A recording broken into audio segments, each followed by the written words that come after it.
এত সকাল হয়ে গেল, তুই এখনো ঘুমাচ্ছিস? যা আমাদের ছাগলকে মাঠে ঘাস খাইয়ে আন। আচ্ছা মা, যাচ্ছি। আর ঠান্ডা পানি ঢেলো না। উফ, এই ছাগলটার জন্য মা আমার শীতের সকালের ঘুমটাও হারাম করে দিল। আমার সব সুখ গেল রে। আরে সাংঘাতিক, মেলায় দেখছি কঠিন লটারি চলতেছে। প্রথম প্রাইজ 50 লক্ষ টাকা। এই লটারি যদি কোনোভাবে লেগে যায় তাহলে সারা জীবন আয়েশ করে কাটাবো। ভাই, আমার কাছে কোনো টাকা নাই, আপনি কি আমার এই ছাগলটা নিয়ে কিছু লটারির টিকিট দিতে পারবেন? তা তো কোনো সমস্যাই না, এই নিন এক বান্ডিল লটারি। এতগুলা লটারি টিকিট একটা হলেও কপালে লাগবে, তারপর আমার জীবনে শুধু সুখ আর সুখ আসবে। বন্ধুরা, অবশেষে অপেক্ষার প্রহর শেষ হলো। আমাদের এই মেলায় 50 লক্ষ টাকার লটারি বিজয়ী হলো আমাদের থ্যানোস সাহেব।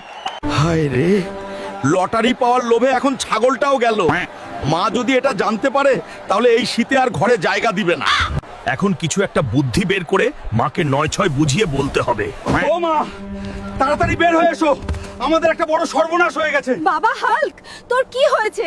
তোর এমন দশা কেমনে হলো? মা, আমাদের এলাকায় আজকে একটা পাগলা হাতি ঢুকে পড়ে।